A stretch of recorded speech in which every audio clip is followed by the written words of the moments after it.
Well, at least if there's one thing that I do take solace in, it's that Quid, and our team in general, much like myself, we don't like to be places without a crowd.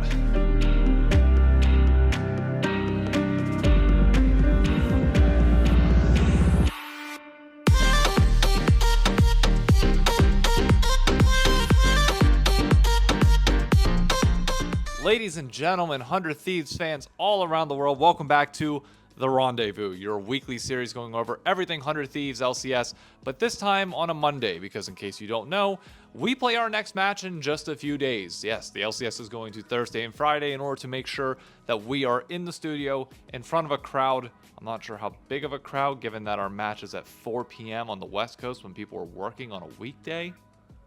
I digress. And currently, if you can kind of see on the side of the TV right now, the Team Liquid Shopify series is ongoing. I'm hoping to have this video out on Monday. So yeah, I'm doing active scouting while recording this video for our match against Team Liquid next week. But before we get there, we have to talk about the 2-0. Real quick, do me a favor. We are on the road to 5,000 subscribers. Yes, thank you to everybody that helped us hit our 3K goal, but we are now on the road to 5K by the end of the year. It's a tough task, but if you don't mind, hit the subscribe button down below, drop a like to help out with the algorithm, and I'll see you on one of many videos I put out each week. We are not beating the allegations that we have not fixed our macro at all, and that especially becomes true when you look at game one and the fact that we had a comp that is incredible at split pushing, and if you can keep up tempo in split push comps and keep a lead and exude pressure, then we're fine. I mean, you even had Sniper playing incredibly well compared to where he was week one. You look at the Camille game here, and yeah, he was 2v1ing.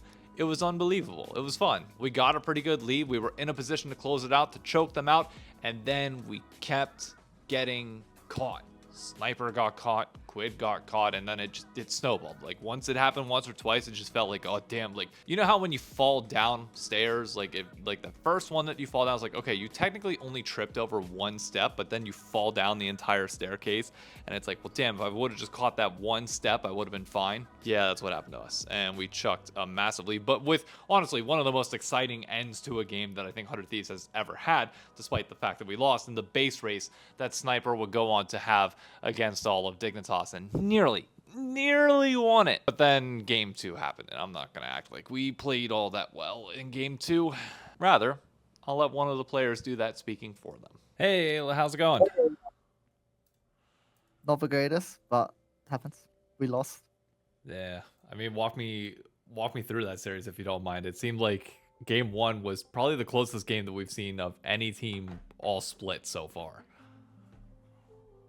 Yeah, game one, we almost won. It was pretty close, but I don't know. We made a few mistakes early, so Smolder got to he got 2 kills, then got to free farm a lot easier than he normally would be able to do. So that was unfortunate, but I think even though that stuff happened, we were in a really good spot in the game. They normally wouldn't be able to handle our split push, so we could have Yoni on side lane, Camille on side lane. They both win, and not only do they win, they have Senna and Carve Assault to help them, and they can never do anything mid because I'm Scion. So theoretically, it should be almost unplayable for them. But I think we ended up making a lot of mistakes in trying to push that advantage. And I think the biggest one was when Quid died and then they got Baron. I think once they get Baron, they can actually deal with that split push. And obviously the 5v5 when Smolder is so fed is impossible. So the game was pretty much over at that point. But it was, we might have been able to backdoor an end because they gave us Vangle, but realistically it was over.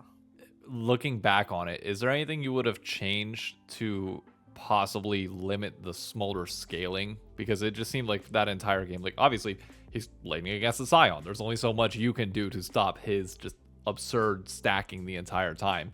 Like you said, you're trying to shift Senna around to other lanes and create pressure points elsewhere, but do you think there's something that you could have done that would have either slowed him, or is it just purely on the other areas of the map to make sure they get farther ahead than where it was to the point where he becomes a problem? Yeah, so when they pick Smolder and I'm just playing a tank bot lane, if we keep Senna bot, that's the strategy we can do to limit Smolder, because Senna is a good laner at versing him and shutting him down. So that was a strategy, but we just thought it'd be more optimal if we sent Senna to mid and to top and just get the solo lanes ahead, because in a normal game, even if Smolder gets fed, he shouldn't be able to carry. So I think our strategy was good. We just didn't execute it perfectly. Gotcha. So then going into game 2, you guys pivot pretty heavily. I mean, it helps that they banned out Karthus on you. Who else did they pivot to? It was Karthus ban and then They banned Vicena as well. and ban the Senna going into game 2. You guys go with like the Braum Ash, the pure like hard CC, hard engage comp. Were like mentally, were you at the? Did it feel like you were kind of tilted from game 1 at all, or was it a complete reset and then the solo lanes just unfortunately fell a little bit further behind in game 2 than game 1? I don't think any of us were tilted after game 1. I mean, we're all fine. So I think the stuff that happened in game 2 would have happened regardless of the result in game 1. We just kind of made typical mistakes that we'd make in scrims. So yeah, just unfortunate that we couldn't play more cleanly. Sven talked about it on stage after your guys' game of how they had a terrible win rate in scrims, but then got a bump against NRG recently. You guys are obviously also known as well for being like one of the teams that runs it down a little bit more in scrims, but you, on stage at least, have always shown up. What do you think is the key difference there? And do you think playing in the side stage without a crowd impacts that at all? I definitely hate playing ever in that room. I mean, it just feels worse. I feel like there's less meaning when there's no crowd and you're just in a tiny like wardrobe or like I don't know, some tiniest room. But I mean, I don't blame it. Like it doesn't like make us play worse or anything. And I think actually our scrims have been getting better. Like we're trying to take them more seriously, and even though it's not like completely reversed where we're winning every scrim game, a lot of our scrim sets are way closer. And yeah, I mean, I don't know what else you asked, but that's about it. What's your, I mean, obviously everybody talks about like Worlds being the expectation for their summer split and just trying to get to that point.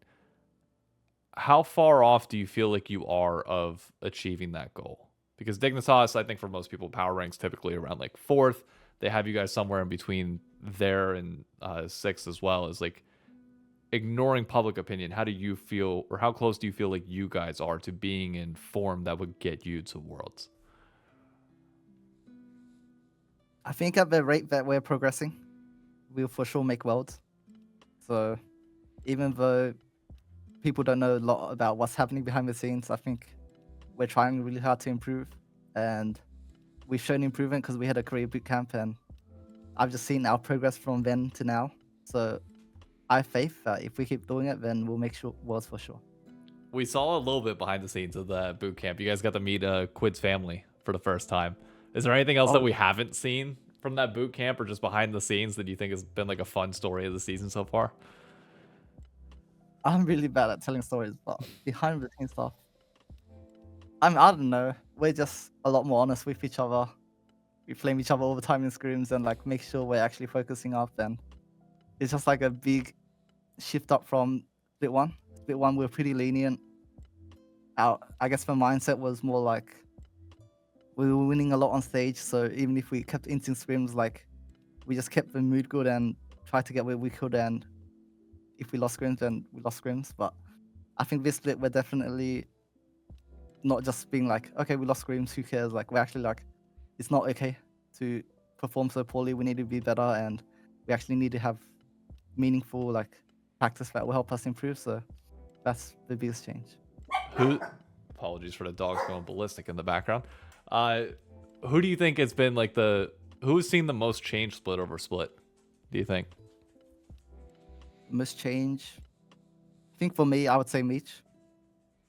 Split one, we lost bot lane a bunch.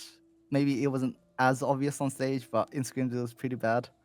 And like, it would be pretty rough playing down there, but I think he's learnt a lot of what we've been trying to teach him, and he's definitely improved an insane amount because nowadays it's way more competitive. A lot of the times we're winning, or like we're one of the main reasons why we're still in the game bot lane. So yeah, I'd say Meech has definitely improved a bunch.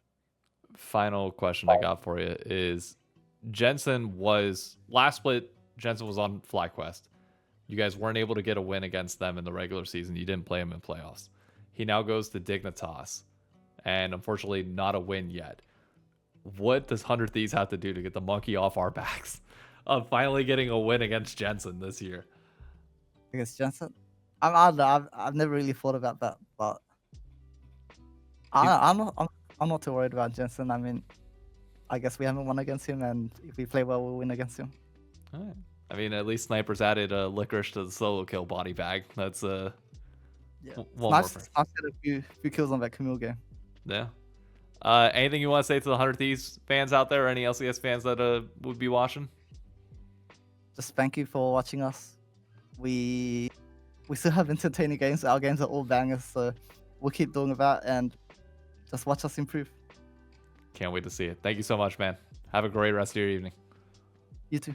See ya. Look, I said from the very beginning that Dignitas is going to be a team that people need to watch out for. That even though some of these players haven't played, it's not like any of them went out in bad form. Sure, you can argue Sven went out in bad form of support, but in terms of ADC, he only stopped playing it because Berserker came into the roster. You look at Licorice, only because Golden Guardians imploded. Jensen, only because FlyQuest imploded, but even then, I would argue, despite the vegan memes, he was still performing incredibly well.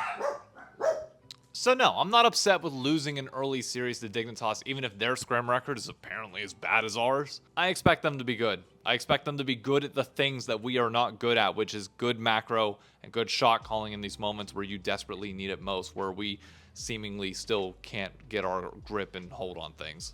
It's just a little odd because we're like, it's weird to say that we're only 5 weeks away from the season ending, but we're technically like 2 months away because of the break that's about to happen, which means that this upcoming series against Team Liquid is going to be incredibly important. But first, let's touch on the around the org stuff. I nearly talked about this in the last video, but it was only a rumor at the time, so in like a leaked tweet, so I didn't mention it. But 100 Thieves is now partnered with Scuf.